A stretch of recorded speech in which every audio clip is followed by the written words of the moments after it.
Yeah, good morning, everyone.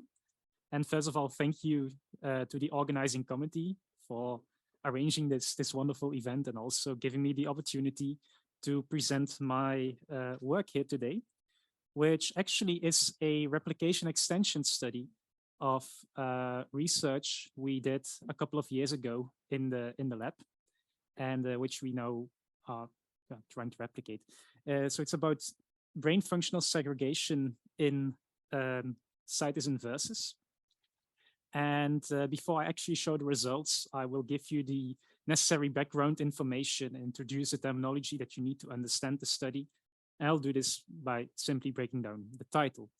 So first of all, what do we mean by brain functional segregation? Well, actually, Chris McManus made my job very easy here because it's basically the same thing he talked about in his morning lecture. What we call brain functional segregation is what he would refer to as cerebral polymorphisms. So the idea is that everyone in this room hopefully knows that some functions usually are dominant in the left hemisphere, like language, but there are also other typical left hemispheric dominant functions, like those that have to do with complex learned movements. So we call that praxis. And on the other hand, there are functions that usually dominantly reside in the right hemisphere, like those related to spatial attention or recognizing faces. Now, when all those functions are dominant in the typical hemisphere, you end up with basically the textbook organization of the brain, and which we call typical functional segregation. But of course, it's far from the only possible constellation. For instance, it's possible that all functions are dominant in the atypical hemisphere, and then you have a mirror reversal of the typical pattern, which we call reversed typical functional segregation, to sort of stress that the interrelationship between the functions is maintained. It's just that, yeah, everything is flipped around. And then you have all these different possible constellations in between, in which one or more, but not all functions are atypical. And we refer to this as atypical functional segregation. Some of you might call this hemispheric crowning. And it's the variability in these types of brain organization that we are interested in investigating in a specific population, namely people who have situs inversus. And situs inversus, again, this is something that Chris McManus already mentioned this morning. Situs inversus is a condition in which the arrangement of the visceral organs is mirrored. So the heart is on the right side, the liver is on the left side, etc. There are other situs abnormalities as well, in which there's only like a partial relocation of the organs, or there is a duplication of the organs. We're not going to discuss this any further today. In the context of our study, we really looked at people in whom all organs were flipped.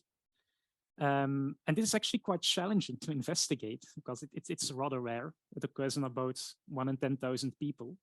And to make matters even worse for us is the fact that it is a etiologically heterogeneous condition.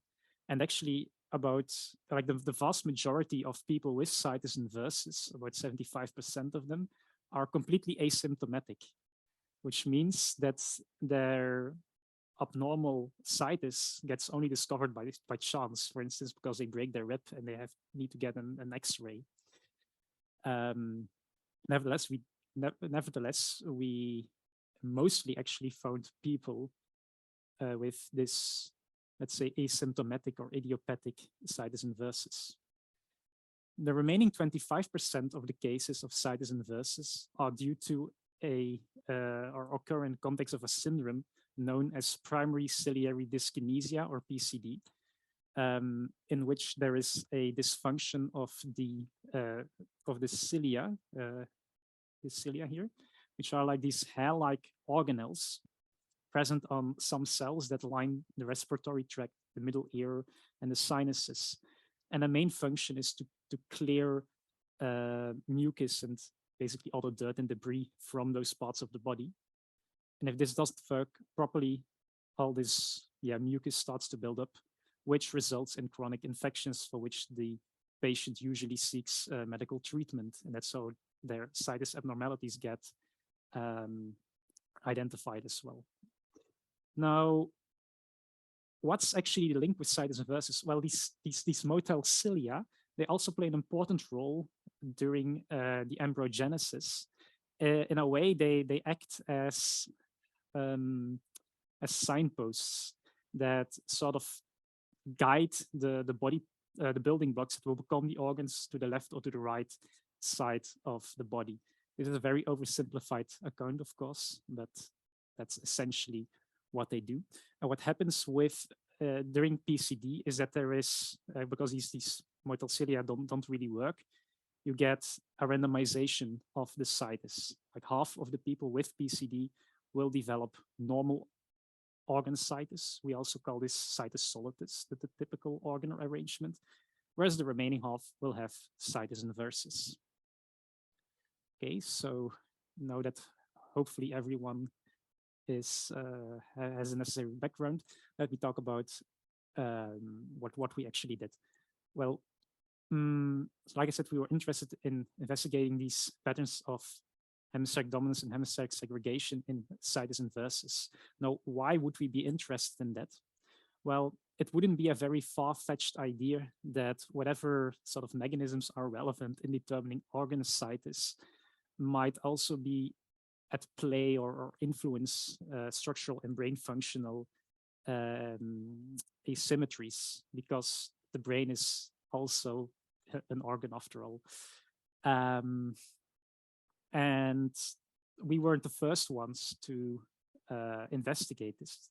There's some earlier studies, and actually it goes way back until the 1800s, where some researchers proposed the idea that people with situs inversus might be left-handed, or even that all left-handers might have situs inversus. This was quite quickly disproven. And also later studies do seem to suggest that there is no link between left-handedness and situs inversus, although the last word hasn't been written on that either, I think.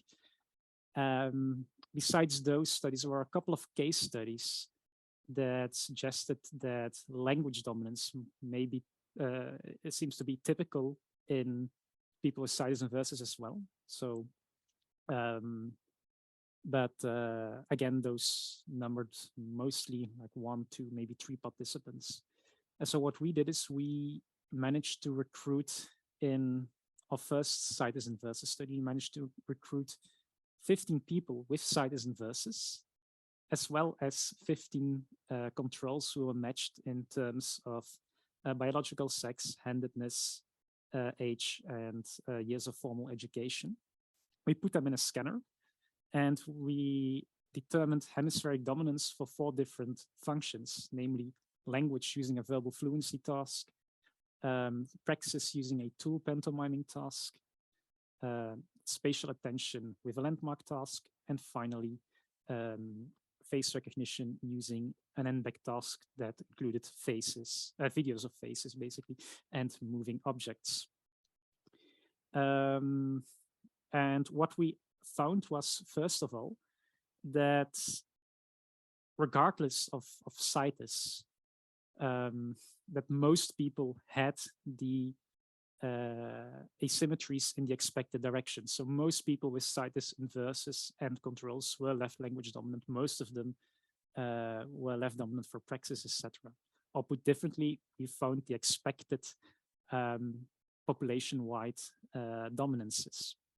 However, when we went one step beyond and also looked at the proportion of the patterns of hemispheric segregation, then we started to notice that there were big group differences, as you can see here.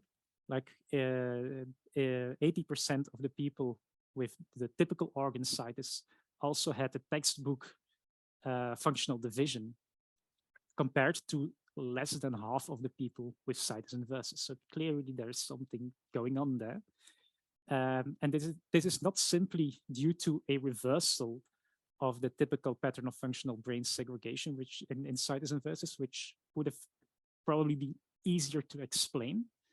Yeah, you can see that only 7% of the people with situs inversus and 7% of the controls, so one participant in each group, had this reversal. Unsurprisingly, this was also a left-handed control. But rather the effect was due to just a huge increase in the variability in the situs inversus group. So these are all the different segregation patterns that we observed. And as you can see, this is much more variable in the situs inversus group.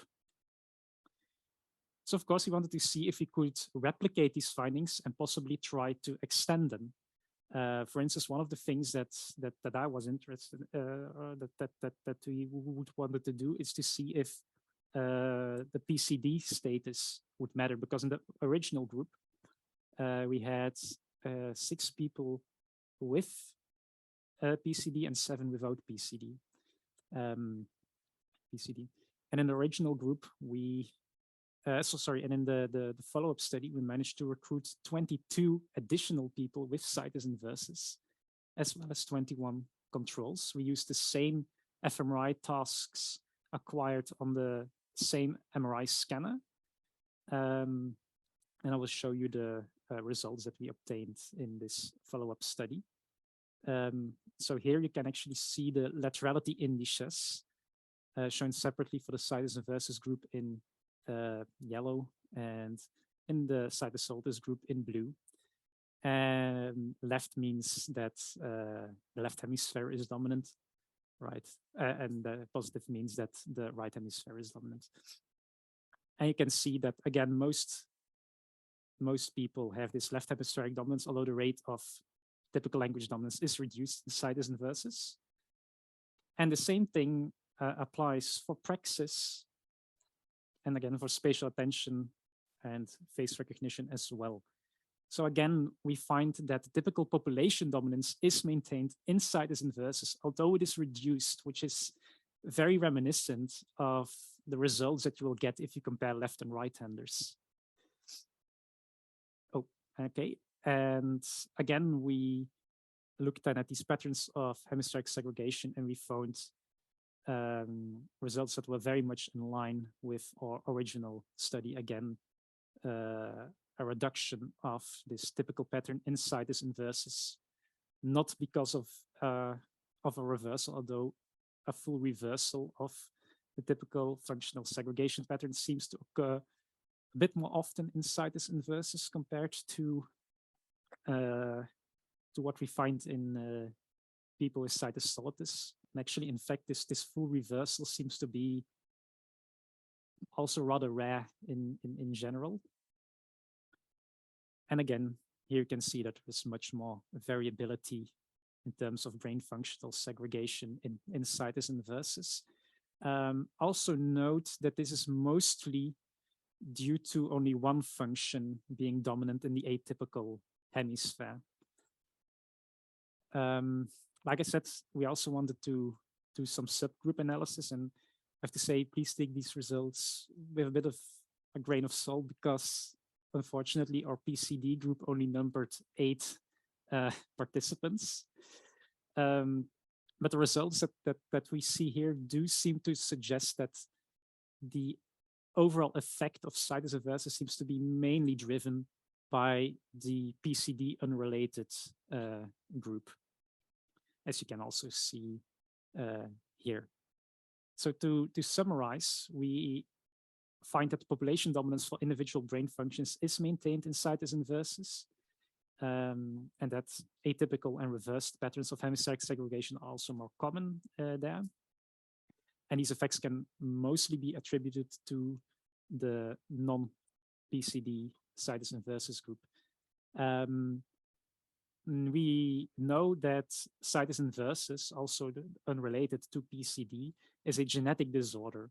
And this then also implies that there are genes that result in situs inversus, or at the very least increases the likelihood of developing situs inversus, while simultaneously also seeming to affect hemispheric functional brain organization. And it usually does not result in a reversal of the typical blueprint, which again might have been easier to explain, but most of the time seems to affect only one or maybe two brain functions, which I think is also very much compatible with more modern polygenic models of hemispheric asymmetry. And it also seems to suggest that there is a great deal of independency between the lateralization of different brain functions. Okay, so that's it. So I want to, of course, thank my collaborators. So it's Guy Vingerhoets and Helena Verhelst. And of course, I also want to thank you, the audience, for your attention. Okay. Yeah.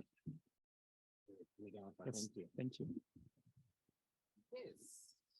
Okay.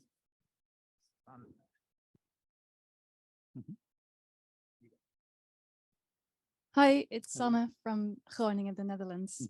That's really awesome work that you did, and I, in such a rare group, and also love the fact that you went for a replication effort. I think that should be applauded.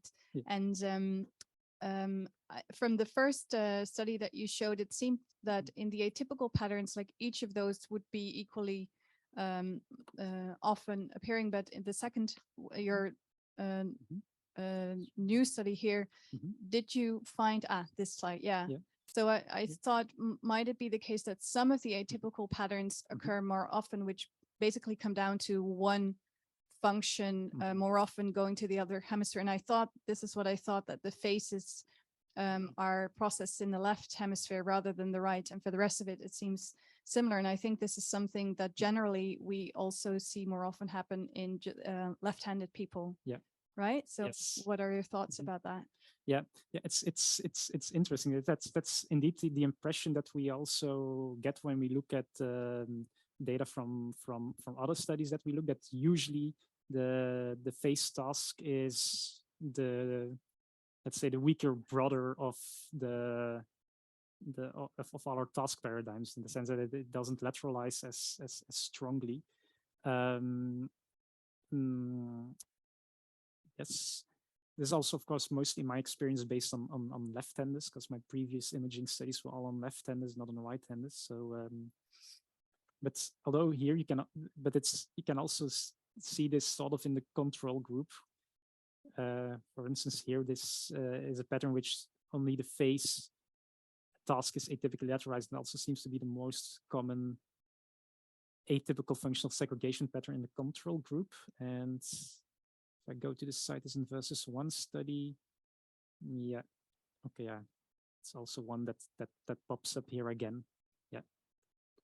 So then the question is indeed whether this might be due to, let's say, methodological reasons. Maybe our face paradigm isn't just as good as really capturing the actual face lateralization, or maybe face recognition just doesn't lateralize as strongly as compared to some other brain functions. Yeah.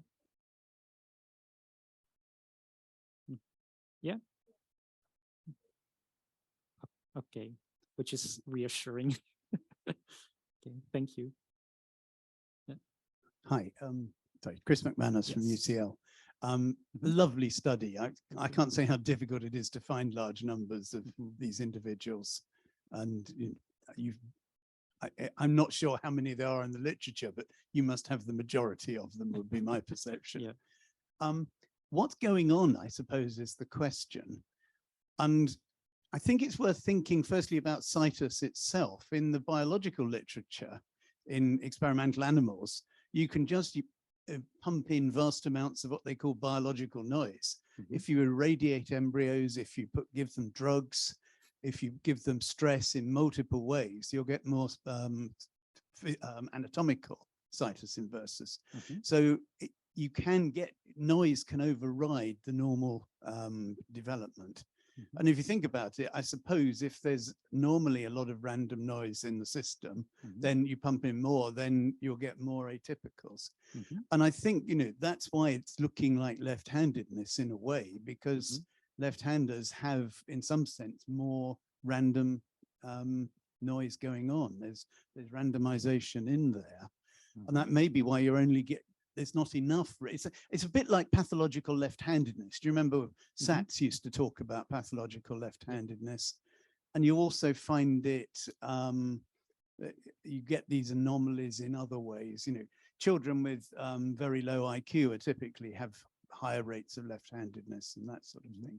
So it could be biological noise, and that would fit with only one module, as it were, flipping over each time. There's not enough to really push it along. And we know that PCD and so on, they have these heterotaxias, they have anomalous blood vessels, all sorts of minor, you know, they have splenic abnormalities, and who knows what's going on in the blood vessels in their brain as well. So it's possible this is noise in some sense. Whether there's a difference with PCD, I think, is the most intriguing question. I genuinely have no idea, but lovely, lovely data. Thank you. Yeah, thank you. Okay, thank you very much. Yeah. Well done, Robin. Thank you.